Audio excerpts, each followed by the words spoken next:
नमस्कार, मैं हूं संजीव शर्मा और आप देख रहे हैं नेशन नाउ समाचार। यूपी में क्या चल रहा है, कौन सी खबरें आपको जाननी चाहिए, आइए आपको सीधे लिए चलते हैं उत्तर प्रदेश की 10 सबसे बड़ी और अहम खबरों की ओर जो आज के दिन पर हावी रही।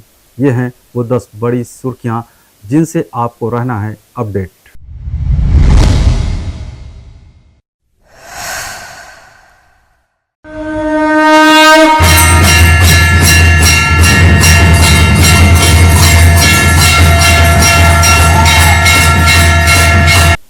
नमस्कार, मैं हूं संजीव शर्मा और आप देख रहे हैं नेशन नाउ समाचार। सावन की शुरुआत के साथ ही शिवालयों में भक्तों की भीड़ उमड़ रही है। कानपुर देहात के ऐतिहासिक कालेश्वर महादेव मंदिर में श्रद्धालुओं का सैलाब देखा जा रहा है।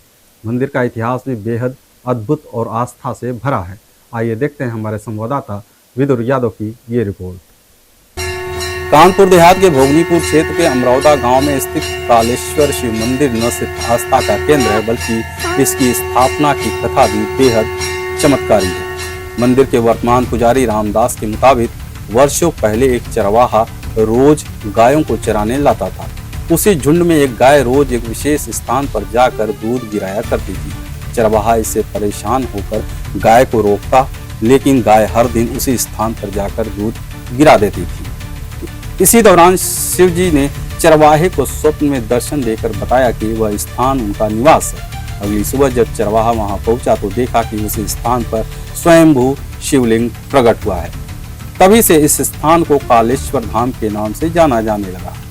यहाँ के स्थानीय श्रद्धालु राम बालक बताते हैं कि सावन के पहले सोमवार से ही यहाँ भक्तों की भीड़ उमड़ने लगती है।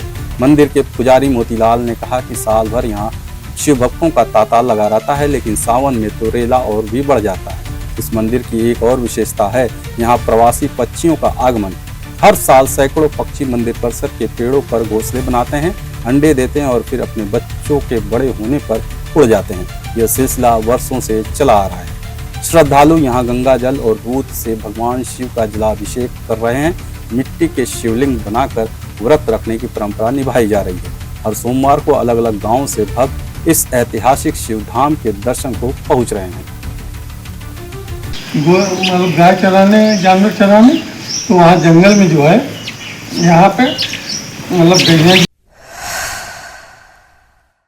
फर्रुखाबाद के शमशाबाद नगर पंचायत में राहगीरों को गर्मी से राहत देने के नाम पर लगवाए गए वाटर कूलर बंद पड़े हैं। 3 महीने से बंद इन कूलरों ने जनता को एक बूंद भी ठंडा पानी नहीं दिया। नगर पंचायत ने इन वाटर कूलरों को सार्वजनिक स्थलों पर बड़ी धूमधाम से लगवाया था, लेकिन अब ये सिर्फ फोटो खिंचवाने लायक शो पीस बनकर रह गए हैं। स्थानीय लोगों का आरोप है कि नगर पंचायत अध्यक्ष ने सिर्फ दिखावे के लिए कूलर लगवाए और पैसों की जमकर बंदर बांटी। न तो बिजली कनेक्शन है, न ही पानी की सप्लाई और न ही रख रखाव की कोई व्यवस्था। शहर की जनता भीषण गर्मी में ठंडे पानी के लिए तरस रही है, लेकिन सिस्टम को इससे कोई सरोकार नहीं है। जनता पूछ रही है, क्या ये वाटर कूलर आम जन के लिए थे या सिर्फ कागजों पर दिखावे के लिए। नोएडा के फेज 2 थाना क्षेत्र में पुलिस और एक शातिर चोर के बीच मुठभेड़ हो गई। मुठभेड़ सेक्टर 92 के पास उस वक्त हुई जब पुलिस चेकिंग कर रही थी। बाइक सवार बदमाश को रुकने का इशारा किया गया, लेकिन उसने फायरिंग शुरू कर दी। जवाबी कार्रवाई में पुलिस को गोली से बदमाश घायल हो गया। घायल बदमाश की पहचान मैनपुरी निवासी फैजान के रूप में हुई है, जो गिरोह बनाकर सूने पड़े मकानों की रेकी कर चोरी की घटनाओं को अंजाम देता था। मौके से ही अवैध तमंचा, कारतूस और घटना में प्रयुक्त बाइक भी बरामद की गई है। नोएडा पुलिस लगातार अपराधियों के खिलाफ अभियान चला रही है और इस इनकाउंटर को उसी अभियान की एक बड़ी सफलता मानी जा रही है। कमिश्नर लक्ष्मी सिंह के निर्देशन में नोएडा पुलिस ने फिर साबित कर दिया है कि अपराधी चाहे जितना भी शातिर हो, बच नहीं पाएगा। सावन महीने की शुरुआत होते ही जौनपुर में शिव मंदिरों पर भारी भीड़ जुटने लगी है। इसी को ध्यान में रखते हुए एसपी डॉक्टर कौस्तुभ कुमार ने जिले के प्रमुख प्राचीन शिव मंदिरों का निरीक्षण किया और सुरक्षा को लेकर कई अहम निर्देश जारी किए। उन्होंने कहा कि सभी मंदिरों पर संबंधित थानों के पुलिसकर्मी तैनात रहेंगे। त्रिलोचन महादेव मंदिर, श्री गौरी शंकर धाम सुजानगंज, महाकालेश्वर मंदिर शाहगंज और भुवनेश्वर धाम जैसे बड़े शिवालयों पर विशेष रूप से अतिरिक्त फोर्स और पीएससी की तैनाती की गई है। ड्रोन कैमरों से परिक्रमा मार्ग की निगरानी की जाएगी और सीसीटीवी कैमरे भी जगह जगह लगाए गए हैं। कांवड़ यात्रा मार्ग के लिए रूट प्लान तैयार कर लिया गया है और संवेदनशील स्थानों पर अस्थायी पुलिस चौकियां भी बनाई गई हैं। एसपी ने यह भी कहा कि कांवड़ यात्रा में डीजे बजाने को लेकर मानक तय किया गया है और मीट की दुकानों को लेकर भी दिशा निर्देश दिए गए हैं। उन्होंने सभी थाना प्रभारियों को मंदिर समिति के लोगों से समन्वय बनाकर व्यवस्थाएं पुख्ता करने के निर्देश दिए हैं। एसपी का साफ कहना है कि शिव भक्तों की सुरक्षा सर्वोच्च प्राथमिकता है और सावन के हर सोमवार को पुलिस पूरी मुस्तैदी के साथ तैनात रहेगी। घटना पीलीभीत के काली नगर क्षेत्र की है, जहां शिवानी नाम की 17 वर्षीय नाबालिग किशोरी ने हरदोई ब्रांच नहर के डग्गा पुल से छलांग लगाकर आत्महत्या की कोशिश की। बताया जा रहा है कि किशोरी के पिता अशोक कुमार ने किसी बात को लेकर उसकी पिटाई कर दी, जिससे आहत होकर किशोरी ने यह कदम उठाया। शिवानी के नहर में गिरते ही वहां से गुजर रहे कुछ स्थानीय लोगों ने तत्परता दिखाते हुए उसे बचा लिया और तत्काल पुलिस को सूचना दी गई। सूचना मिलते ही पुलिस मौके पर पहुंच गई और किशोरी को प्राथमिक उपचार के लिए अस्पताल भेजा गया। फिलहाल किशोरी की हालत खतरे से बाहर बताई जा रही है और पुलिस मामले की जांच में जुट गई है।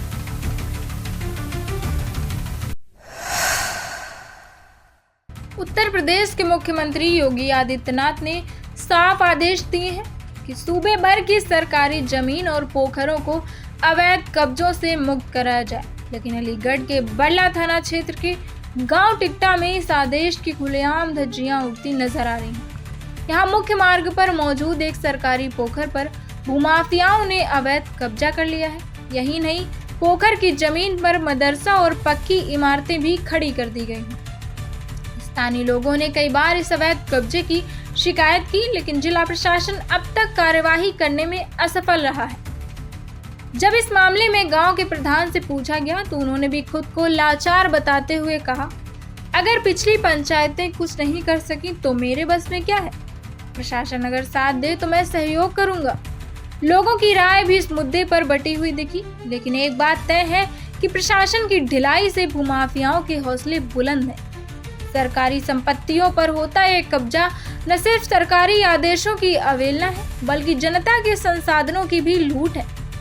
अब देखना ये होगा कि क्या जिले के अफसर मुख्यमंत्री के आदेशों को लागू करने की हिम्मत दिखा पाएंगे या फिर भूमाफिया ऐसे ही बेलगाम घूमते रहेंगे। औरैया जिले के अजीतमल क्षेत्र में उस वक्त हड़कंप मच गया जब भाजपा किसान मोर्चा के पूर्व जिला अध्यक्ष आशाराम राजपूत पर जानलेवा हमला हुआ। आशाराम राजपूत स्कूटी से अपने गांव लौट रहे थे, तभी सेंगनपुट्टा और डोरी का पुरवा के बीच एक कार सवार हमलावरों ने उनकी स्कूटी में जोरदार टक्कर मार दी। टक्कर के बाद हमलावरों ने भाजपा नेता पर हाथी से ताबड़तोड़ हमला कर दिया, जिससे वो बुरी तरह घायल हो गए। स्थानीय लोगों ने आनंद फानंद में उन्हें अजीतमल CSC पहुंचाया, जहां से हालत गंभीर होने पर सैफई मेडिकल कॉलेज रेफर कर दिया गया। भाजपा नेता ने 2 नामजद समेत 4 से 5 लोगों पर हमले करने का आरोप लगाया है। सूचना मिलते ही भाजपा नेता, जिला पंचायत सदस्य और चेयरमैन प्रतिनिधि अस्पताल पहुंच गए। पुलिस ने दबिश देना शुरू कर दिया और तहरीर के आधार पर मुकदमा दर्ज करने की तैयारी कर रही है। फर्रुखाबाद में डग्गा मार बस माफियाओं का नेटवर्क लगातार फैलता जा रहा है। जिले में दर्जनों डबल डेकर बसें, जिनका रजिस्ट्रेशन सिर्फ पार्टी बुकिंग के लिए हुआ था, वो अब सवारी और सामान ढोने में भी उपयोग की जा रही हैं। 45 से अधिक बसें दिल्ली और जयपुर तक सवारियों को लाने ले जाने का काम कर रही हैं। इन बसों के जरिए सिर्फ सवारी ही नहीं बल्कि भारी मात्रा में सामान भी भेजा जा रहा है, जिससे सरकार को GST चोरी के रूप में लाखों का नुकसान हो रहा है। जिले भर में इनके खुले टिकट काउंटर इस गैर कानूनी व्यापार को और भी अधिक मजबूत बना रहे हैं। RTO कार्यालय की अनदेखी के बीच ARTO VN चौधरी ने दावा किया है कि डबल डेकर बसों के खिलाफ अभियान चलाया जाएगा। उन्होंने यह भी कहा, अगर GST चोरी का मामला सामने आता है तो GST विभाग की टीम को बुलाया जाएगा। फर्रुखाबाद के कोतवाली कायमगंज क्षेत्र के बाईपास ट्रांसपोर्ट रोड पर दर्दनाक हादसे में एक बुजुर्ग की जान चली गई। जानकारी के मुताबिक एक तेज रफ्तार बाइक सवार ने पीछे से एक साइकिल सवार वृद्ध को टक्कर मार दी।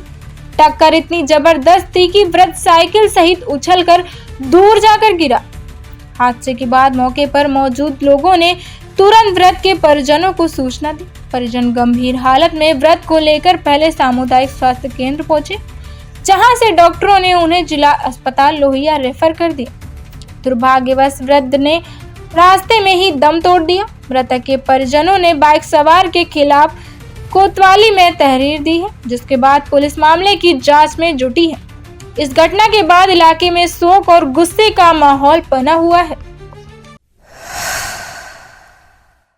फर्रुखाबाद के पांचाल घाट स्थित गंगा नदी के पुल की हालत अब जानलेवा बन चुकी है। जगह जगह बने बड़े बड़े होल और खुले ज्वाइंट इस पुल को हर रोज खतरे की तरफ ले जा रहे हैं। यह वही पुल है जो ग्वालियर से लेकर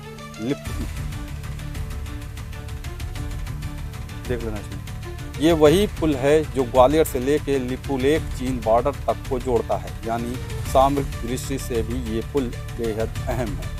मार्च में इस पुल की मरम्मत NHAI द्वारा कराई गई थी, लेकिन महज 15 दिन के भीतर ही गड्ढों में मरम्मत की पोल खोल दी। राहगीर हों या बड़े ट्रक, सब जान जोखिम में डालकर इस पुल को पार करने को मजबूर हैं। स्थानीय लोग और सामाजिक संगठन लगातार प्रशासन को अलर्ट कर चुके हैं, मगर अब तक कोई पुख्ता कार्रवाई नहीं हुई। गुजरात के मोरबी पुल हादसे से सबक न लेते हुए यूपी के अफसर हालात को नज़रअंदाज कर रहे हैं। पांचाल घाट पुल किसी भी वक्त बड़ी दुर्घटना को दावत दे सकता है। प्रशासन और NHAI की चुप्पी पर अब सवाल उठने लगे हैं। क्या कोई हादसा होने के बाद ही जागेगा सिस्टम?